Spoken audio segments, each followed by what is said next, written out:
Antroji mūsų tema kai kam gali būti skaudi, tačiau nusprendėme apie tai pakalbėti, tikėdami, kad taip padrąsinsime tėvelius, kurių vaikai kenčia nuo patyčių mokykloje ir savo ausytes slepia po kepure. Dėmesio į ekranus.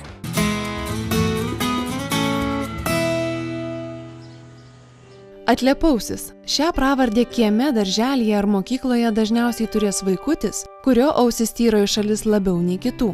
Tokios patyčios skaudžios ir vaikui, ir tėvams. Tačiau kodėl taip atsitinka? Ką ir kada tokiu atveju daryti? Atsakymo nusprendėme ieškoti garsaus plastikos chirurgo Dariaus Radzevičiaus kabinete.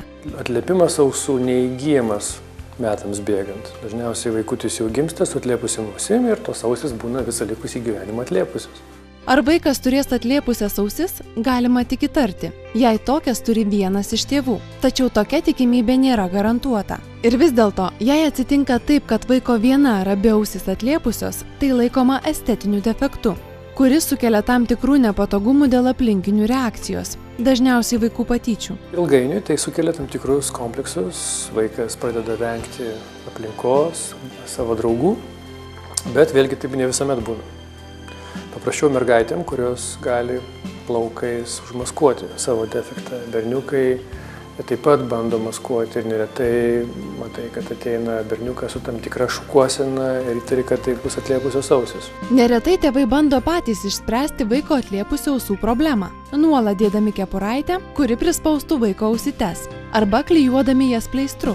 Plastikos chirurgas Darius Radzevičius patarė negaišti laiko ir nekankinti nei savęs, nei vaiko. Nedarykit nieko, aš turėjau savo praktikoje vieną paauglį, kuris ausis klijavo klijais. Ne medicininiais klijais, kurie egzistuoja. Medicininiai klijai žaizdom klijuoti, bet klijais.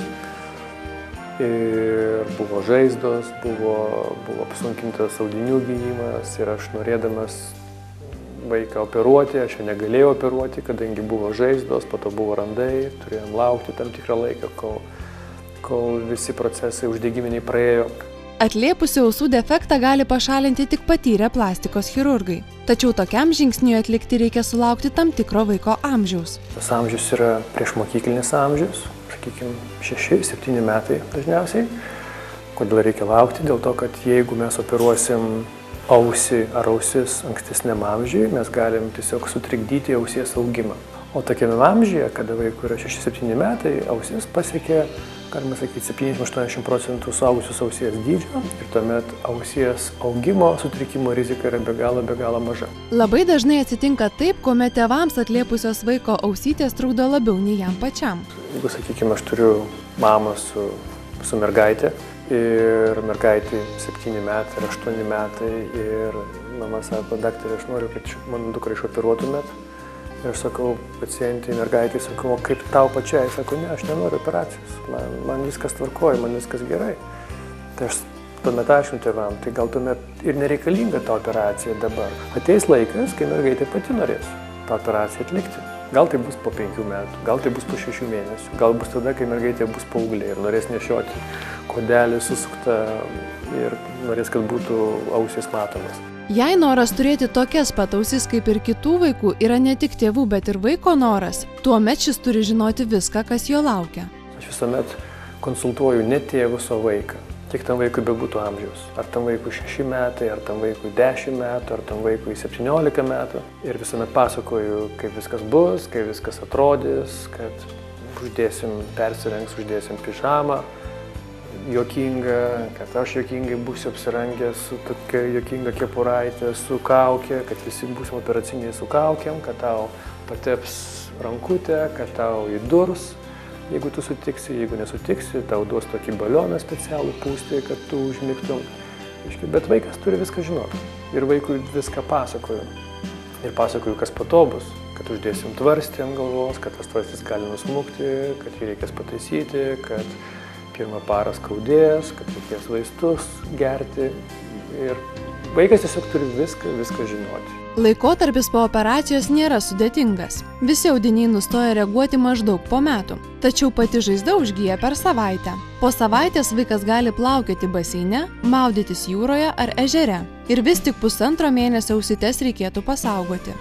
Ką reiškia saugoti? Kad netyčia žaizdamas kieme, su kamuoliu, sportuodamas, jeigu tai paauglys, ar miegodamas, kad netyčia ausytės neatlenktų.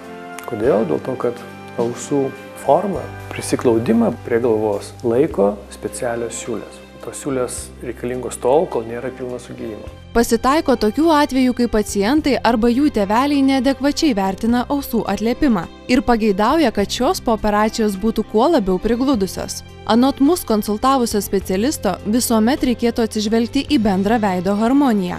Jei vaiko ausys išties labai atliepusios, tačiau vaikui dar negalima atlikti operacijos, o patyčios itin žeidžia, plastikos chirurgas patarė tėvams, aplinkiniams paaiškinti, kad toks jų vaikas nėra niekuom blogesnis už kitus ar nuskriaustas gyvenimo.